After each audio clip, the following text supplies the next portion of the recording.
안녕하세요. 저는 늦게 아이들을 기르고 있고 한창 육아전쟁을 치르고 있는 여자입니다. 오늘 제가 이렇게 사연을 쓰게 된 이유는 저희 시아버지에 관해 이야기를 해드리고 싶어서예요. 글로 사연을 써보는 것은 처음이라서 조금 횡설수설할 수도 있는데 감안해 주시길 부탁드립니다. 저희 시아버지께서 정말 큰일을 당하실 뻔하셨어요. 저도 남편도 가슴이 철렁 내려앉을 뻔했죠. 다행히 시아버지께서 아무런 일도 당하시진 않으셨고 무사하셨지만 정말 놀랐답니다. 먼저 저희 시아버지는 정말 좋으신 분이세요. 왜 요즘 사람들은 시댁과 며느리의 사이가 정말 어렵다고들 하시잖아요. 그치만 저와 시아버지는 정말 아빠와 딸 같은 사이입니다. 남편은 저보다 7살 많은 사람이에요. 그리고 어렸던 시절 남편의 어머니께서는 암으로 세상을 떠나셨어요. 시아버지께서는 어머님을 무척이나 그리워하셨고 재혼도 하지 않으셨습니다. 어머니를 잊지 못하셔서 말이에요.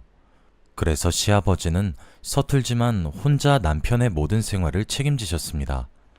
사소하게 다림질부터 크게는 도시락 싸기 그런 것들까지요. 다행히 시아버지께서 돈을 적게 버시거나 그러진 않았기 때문에 다행이었죠. 그래서 시아버지는 살림 사시는 수준이 저를 한참이나 웃돕니다. 굉장히 가정적이기도 하시죠. 그리고 그런 성정을 제 남편이 정말 쏙 빼다 박았습니다. 남편은 홀아버지 가정에서 자랐지만 저 또한 홀어머니 가정에서 자랐어요. 제가 어렸던 시절에 저 또한 아버지가 일찍이 돌아가셨었거든요. 그래서 저희 어머니도 혼자 고군분투해 가며 저를 길러내셨죠. 처음 상견례를 하던 날짜였는데 시아버지께서 저희 어머니께 여자 혼자서 이렇게 훌륭하게 자식을 키웠다는 사실이 얼마나 멋있는지 모르겠다고 한마디를 건네셨던 장면이 아직도 눈에 선할 정도지요. 저희 시아버지는 그렇게 멋진 분이십니다. 외적으로나 내적으로나 말이에요. 저희 남편도 시아버지가 언성을 높이는 모습을 살면서 단 한 번도 본 적이 없다고 해요. 처음에 시아버지께 인사를 드리러 갔을 때에도 남편을 혼자 길러내셨다고 하셔서 조금 겁을 먹었습니다. 남자 혼자 살림을 사는 것이 쉽지 않으니까 깐깐하시거나 엄격하시면 어쩌나 정말 걱정했었죠. 그런데 전혀 아니었습니다. 저는 누추한 곳에 찾아온 귀한 손님이라고 하시면서 물 한 잔도 제 손으로 못 떠먹게 하셨었죠. 다른 사람들은 시댁에 가면 과일 깎기 테스트를 당한다고 하거나 식구들이 먹은 설거지를 시킨다거나 한 데서 정말 걱정도 많이 하고 마음도 단단히 부여잡고 왔는데 정말 세상 따뜻하고 자상하셨죠. 제가 왔다고 과일도 직접 깎아주셨는데 사과도 토끼 모양으로 아주 귀엽고 예쁘게 깎아주셨더라고요. 시집살이를 당하면 어떻게 헤쳐나가야 하는 것인지에 대해 몇 날 며칠 밤을 고민한 것이 무색할 정도로 시아버지는 제게 정말 따뜻하신 분이셨죠. 결혼을 한 이후에도 마찬가지셨어요. 시아버지는 사위가 100년 손님이면 며느리는 1000년 손님이라고 하시면서 제가 시댁에 가는 날이면 구첩반상을 시아버지께서 직접 차려주셨어요. 저희 시아버지가 특히 갈비찜을 정말 기가 막히게 잘 만드셨거든요. 제게 너무 잘 대해주셔서 오히려 남편이 질투를 할 정도였습니다. 누가 진짜 자식인지 모르겠다고 하면서 말이에요. 처음 결혼하고 2년 정도는 설거지조차 못하게 하셨어요. 무엇을 도우려고 해도 그저 앉아있으라고만 하셨고 심부름 시킬 것 있으면 부르시라 해도 남편을 꼭 시키시더라고요. 설거지는커녕 손에 물 한 방울도 못 묻힌 채로 신혼기간이 흘렀죠. 나중에는 제가 조르고 졸라서 겨우 3번 중 1번 정도는 설거지를 할 수 있게 되었답니다. 세상에 서로 설거지를 하고 싶어서 싸우는 시댁과 며느리의 관계는 정말 독특하실 거예요. 며느리 손 상하는 것 아니냐고 발을 동동 굴리시는데 정말 그 모습을 보고 있으면 저희 아빠 생각도 나고 가슴 한켠이 뭉클하게 다가오곤 하죠. 정말 이런 시아버지는 세상에 또 없다고 저도 정말 효도하려고 노력했어요. 시아버지는 제가 임신한 이후에는 더욱 지극정성으로 바뀌셨어요. 원래도 제게 정말 노력을 아끼지 않고 쏟아부으시던 분이셨는데 제가 임신을 하게 되니까 정말 더 극진해지셨어요. 저는 임신을 하면 입덧이 정말 엄청 심하게 오는 편이에요. 솔직히 물도 메스꺼린 정도죠. 그런데 요상하게 시아버지가 차려준 밥은 속이 메스꺼리지 않는 편이더라고요. 그래서 시아버지는 귀찮으실 텐데도 게으른 며느리 임신수발도 들어주셨어요. 정말 너무 죄송했었죠. 죄송해하는 듯한 기미를 보이기만 하면 시아버지는 늘 제게 그렇게 말씀해 주셨어요. 세아가, 네가 우리 가족이 되어서 얼마나 큰 기쁨인지 모른단다. 이렇게 부려먹을 수 있을 때 부지런히 부려먹으렴. 나는 이렇게 하는 거 정말 하나도 안 피곤하다. 라고요. 그 말이 얼마나 감동이었는지 아직도 토씨 하나 틀리지 않고 기억하고 있어요. 그 이후 둘째 아이를 임신했을 때도 시아버지가 여전히 저를 많이 도와주셨습니다. 오죽하면 저희 친정 엄마께서 시아버지 보고 엄마가 해줄 일을 다 해주신다며 너무 고맙고 죄송하고 감사하다고 말할 정도였어요. 그래서 저는 정말 시아버지에게 행복한 일만 일어났으면 좋겠다고 항상 바라고 있었죠. 그렇게 둘째 아이의 신생아 시절을 한창 보내면서 전쟁을 치르던 도중이었습니다. 근래에 들어 시아버지가 도통 보이질 않는 것 같았죠. 제가 갓난쟁이에게 너무 치여 살다 보니까 눈치를 늦게 챈 것이었어요. 원래 첫째 때도 그랬듯이 하루가 멀다 하고 저희 집을 찾아오고 그러셨어야 하거든요. 혹시 불편할까봐 미리 말씀드리자면 저는 시아버지가 매일 오셔도 환영하는 입장이었습니다. 그런데 처음엔 자주 오셔서 저희 아이도 보고 저도 보고 하시던 시아버지께서 점차 이틀에 한 번, 사흘에 한 번 이런 식으로 점점 뜸해지시더니 어느새 일주일에 2번 정도 오면 자주 오시는 걸로 되어버렸더라고요. 그래서 시아버지가 집에 놀러 오셨을 때 남편이 잠깐 자리를 비운 사이에 시아버지께 여쭤봤어요. 아버님, 혹시 요즘 연애하시는 거세요? 하면서요. 그런데 아니 웬걸? 시아버지께서 얼굴이 홍당무처럼 빨개지시더니 눈도 못 마주치시고 헛기침을 큼큼 하면서 남편한테는 비밀로 해달라고 하시는 것이 아니겠어요? 저는 어머 대박! 아버님 축하드려요! 하면서 혼자 막 좋아했었죠. 아버님은 다 늙어 빠진 나이에 이제 여자 만나겠다고 하는데 다 늙어서 주책 맞지? 하시면서 의기소침하게 말씀을 하시는 거예요. 저는 아니 아버님 당치도 않아요. 사랑의 국경이 어디 있고 나이가 어디 있어요.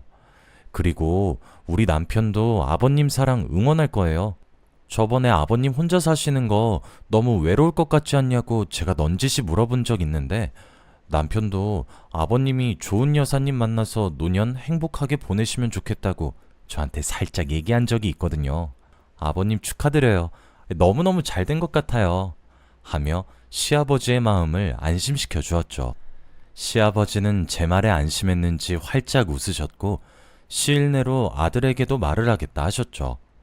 저도 그 말에 나중에 기회되면 소개를 꼭 시켜달라고 했더니 시아버지는 제 손을 꼭 잡으며 이런 제가 며느리여서 너무 고맙고 또 고맙다고 하시더라고요. 그렇게 시아버지와 저만의 은밀한 비밀 공유를 한 지 몇 달 후가 지났습니다. 저와 남편은 시아버지와 만남을 가지고 있는 분을 소개받았고 함께 식사 자리를 가지게 되었어요. 그 여사님께서는 저희 시아버지와 달리 밑에 딸린 자식 하나 없이 계속 혼자 살아왔고 그러던 도중 저희 시아버지를 만났다고 했습니다. 시아버지보다 8살 정도 어린 여사님이셨어요. 곱게 화장을 하고 단정하고 기품있게 차려입은 모습이 참 우아하단 느낌이 물씬 들었지만 왠지 모르게 불쾌한 느낌을 폴폴 풍기는 것 같았어요. 여자의 육감이란 말이 괜히 있는 것이 아니잖아요. 뭔가 쎄한 느낌이 들었고 정이 안 가더라고요. 제게 분명 화사하게 웃어주고 친절하고 다정하게 말씀을 하시는데 말이에요. 살림을 합치고 살 거라는 이야기를 시아버지께서는 담담하게 저희 부부에게 하셨고 저와 남편은 축하한다는 인사를 건네었죠. 사실 그때 남편의 표정도 살짝 굳어 있었다 하더군요. 저는 제 생각에 빠져서 남편의 표정까지는 신경을 쓰지 못하고 있었거든요. 집에 도착하고 난 뒤에도 남편은 한참 동안이나 무건수행을 하셨죠. 뭔가 낌새가 이상해서 남편을 추궁해보니 남편이 그러더라고요. 그게 돌아가신 우리 엄마랑 정말 많이 닮았어. 마치 엄마가 나이가 들면 딱 저런 얼굴이 될 것처럼 말이야. 저는 시아버지가 왜 여사님께 반했는지 그 이야기를 듣고 바로 알게 되었죠. 시어머니를 너무 사랑해서 재혼조차 하지 않으셨던 분이셨으니까요. 사실 며느리 된 도리로서는 시아버지의 새 출발을 응원해야 하는 것이 맞는 일이고 저라도 시아버지 편을 들어야 하는 것이 맞는 일인데 도저히 그럴 마음이 생기지 않았어요. 그냥 여사님이 엄한 시아버지를 건드리는 것만 같아서 너무 별로였죠. 아니, 싫다는 감정에 더욱 가까웠던 것 같습니다. 그리고 티를 내지 않으려고 노력하였지만 저를 잘 알고 있으신 분이 시아버지셨기에 어쩔 수 없이 이런 제 마음이 티가 나게 되었고 시아버지는 제게 정말 많이 서운해하셨습니다. 남편도 제게 서운해하는 눈치였어요. 그런데 저도 정말 응원하고 싶은데 영 정이 안 가는 것을 어떻게 해야 할지 모르겠더라고요. 그래서 그 이후부터는 뭔가 제가 시아버지께 집착 아닌 집착을 하기 시작했던 것 같습니다. 자주 연락을 하기는 했지만 매일 아침 저녁으로 전화를 드려서 안부를 여쭈었어요. 아마 두 분이 살림을 합치고 나신 이후부터 줄곧 그랬던 것 같습니다. 그런데 저도 제가 왜 이렇게 불안해하고 마음이 놓이지 않는지 정말 이해가 되질 않았어요. 그리고 시아버지는 몰라보게 태도가 많이 달라지셨죠. 예전에는 제 전화도 귀찮아하지 않으셨던 분이셨는데 확인 전화를 하는 거냐고 자기를 감시하는 거냐고 화를 내기도 하셨고 연락도 잘 되지 않으셨어요. 그리고 두 분이서 자꾸 어디론가 사라졌다가 나타나길 반복했죠. 의심스러운 정황만이 생겨났고 그렇게 시간은 자꾸 흘렀습니다. 그러던 어느 날이었습니다. 그날은 오랜만에 친구들을 만나기 위해 친정에 제 아이들을 맡기고 밖으로 외출을 나온 날이었어요. 남편은 지방으로 출장을 가서 내일이나 돼서야 돌아왔고 저도 오랜만에 자유시간을 가지려고 나왔죠. 초등학교 시절부터 절친이었던 친구를 만나 한참 수다를 떨면서 늦은 점심을 먹고 있었습니다. 그런데 창밖으로 익숙하지만 낯선 실루엣이 슥 지나가는데 얼핏 보니 여사님 같다는 생각이 들었어요. 그런데 제 절친은 제 사정들을 훤히 다 알고 있거든요. 우린 서로의 많은 이야기를 공유하다 보니까 말이에요. 절친에게 저는 여사님이 지나간 것 같다고 말을 했고 그렇게 절친과 저는 길을 나섰습니다. 이게 왜 그런지는 모르겠지만 어느새 저희 둘은 여사님의 뒤를 밟고 있었어요. 평소 저희가 알고 있던 옷차림과는 사뭇 다른 옷차림에 오른손으로는 담배까지 한 대 피고 있었죠. 얼떨떨했다는 표현이 맞을 겁니다. 점점 골목길을 복잡하게 들어가더니 이내 곧 인적 드문 곳으로 간 여사님은 한 허름한 건물 앞에 도착을 했어요. 그리고 곧 그 안쪽으로 들어가기 시작했죠. 건물 안으로 사라진 여사님이 걱정이 되기도 했습니다. 뭔가 느낌이 그렇게 좋지만은 않았었거든요. 하지만 아무런 계획도 없이 움직였다가는 죽도 밥도 되지 않을 것만 같아서 전전긍긍 하고 있었어요. 그런데 건물 내에서 희미하게 환호 소리와 시끌벅적한 소리가 들려오기 시작했어요. 제 절친은 그때 제게 제안했죠. 경찰에게 신고를 먼저 해놓고 건물 안으로 들어가서 여사님을 찾자고 말이에요. 좋은 생각이라 생각한 저는 경찰에 신고를 했습니다. 수상한 장소를 발견했다고 사이렌을 끄고 출동해달라고 했죠. 그리고 저와 절친은 건물 안으로 들어갔습니다. 하지만 건물 안으로 들어간 그곳에서는 정말로 눈에 믿기 힘든 시간들이 흐르고 있었습니다. 이리저리 굴러다니는 술병과 재떨이 그리고 화투패, 쉴 새 없이 소리 지르는 사람들과 욕설이 난무하고 있는 현장이 저희를 기다리고 있었죠. 깨진 술병 조각들은 위험하고 아찔하게 느껴질 정도로 셀 수 없이 많았고 여기저기서 담배를 뻑뻑 태우더군요.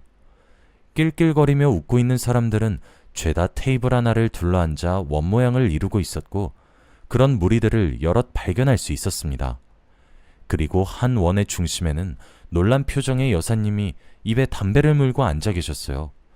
저와 눈을 마주친 여사님은 놀라서 벌떡 일어나더군요. 그때까지도 저는 상황 파악이 되지 않고 있었습니다. 이렇게 허름한 곳에서 왜 화투가 돌아다니는 거지? 저 돈들은 대체 다 뭐야? 하면서 생각에 빠졌죠. 저뿐만 아니라 제 절친도 함께 말이에요. 그렇게 저희의 의문은 한창 깊어졌습니다. 여사님은 저를 발견하고 얼굴색을 바꾸며 여기 왜 왔냐고 소리를 지르면서 옆에 서 있는 경비대원 같은 분을 호출했고 저희를 끌어내라고 명령을 내렸습니다. 저희는 깜짝 놀랐고 왜 이러냐고 소리를 지르면서 발악하던 바로 그 순간이었어요. 경찰의 등장과 함께 건물은 굉장히 요란스러워졌습니다. 경찰은 모든 촬영을 하기 시작했습니다. 많은 사람들이 경찰관님들의 낌새를 알아차리고 도망을 치려고 했으나 경찰관님들이 한 발 더 재빨랐어요. 도주로를 빠르게 진압하신 덕에 무리들을 진압할 수 있었습니다. 그리고 저는 신고자의 신분으로 경찰서에 갔어요. 저와 여사님의 소식을 들은 남편과 시아버지도 속속들이 경찰서에 도착하셨죠. 이게 무슨 일이냐고 뛰쳐들어온 시아버지는 저를 매섭게 노려보셨어요. 저번부터 왜 자꾸 이러는 거냐고, 자기가 베푼 사랑이 얼만데 이걸 이렇게 갚는 것이냐고 하시면서 말이에요. 제가 뭐라 대꾸하기도 전에 경찰관님께서 끼어드셨죠. 박정숙 씨, 지금 사기 전과 산범의 불법 도박 혐의로 징역까지 사셨는데 또 하셨어요? 라고 말이에요. 저와 남편, 시아버지는 입을 떡하니 한참을 벌리고 있었습니다. 무슨 소리냐고 저는 흥분한 채로 물었고 사건의 전말은 이러하였습니다. 저희 시아버지는 조금 유명한 현금 부자이십니다. 일을 하고 있는 걸로 본인 생활비나 그런 것들을 충당하고 나머지 현금은 따로 통장에 묶어두거나 하시거든요. 젊었던 시절 주식 투자로 크게 잃어봐서 투자는 부동산 말고 하지 않으시죠.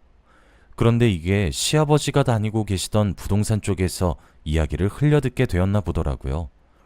몇 년 전 시아버지가 투기하셨던 땅값이 크게 오르면서 차익을 정말 억 단위로 맛보신 적이 있으시거든요. 그리고 이 돈을 여사님이 노리고 접근하셨다고 합니다. 처음엔 아무리 접근을 하려고 해도 시아버지께서 눈 하나 꼼짝도 하지 않으셨다고 해요. 그러다 결국 시아버지의 뒷조사까지 하게 되었는데 그때 남편의 어머니이자 시아버지의 아내이신 시어머니의 사진을 어떻게 입수를 하게 되었고 여사님께서는 큰돈을 들여서 전신성형을 하고 나타난 것이었습니다. 시아버지는 시간이 오래 흘렀지만 그래도 젊었던 시절의 아내의 모습과 비슷한 사람의 모습을 보게 되니 자연스럽게 마음의 빗장을 풀고 무르르듯 호감을 가지게 된 것이었고 그렇게 두 사람은 자연스럽게 관계가 발전된 것이었던 거죠. 그리고 여사님은 저희 시아버지와 살림을 합치고 난 이후 시아버지의 재산을 야금야금 빼돌리고 도망을 치려고 하던 계획을 짜고 있던 중이었고 실제로 조금씩 빼돌린 재산을 현금화시켜서 그 돈으로 불법 도박장을 전전하고 있었던 것이었습니다.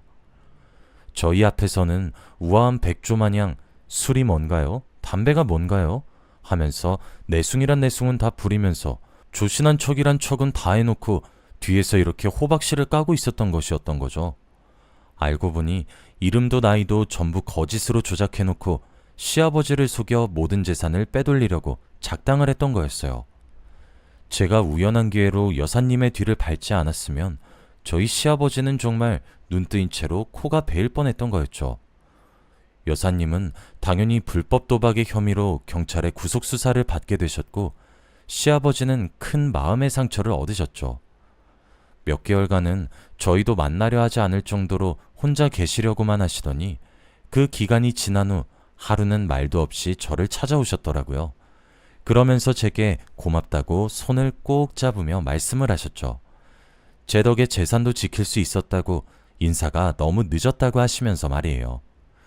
솔직히 사람 하나 바보 만들면서 속이자고 그렇게 작정하고 덤벼드는데 아무리 시아버지가 현명하신 분이라고 하더라도 그 공작에 어떻게 안 넘어가겠습니까? 상처받은 시아버지가 너무 안타까웠고 얼른 아픔을 이겨내시길 저는 바라고 있습니다. 시아버지께서는 점차 기운을 차리려고 노력을 하고 계시지만 여전히 상처를 많이 받으신 듯 보입니다. 언제쯤 저희 시아버지께서 아무렇지 않게 예전처럼 밝고 쾌활하신 모습으로 돌아오실 수 있을까요? 여기까지가 제 긴 이야기였습니다. 읽어주셔서 감사합니다.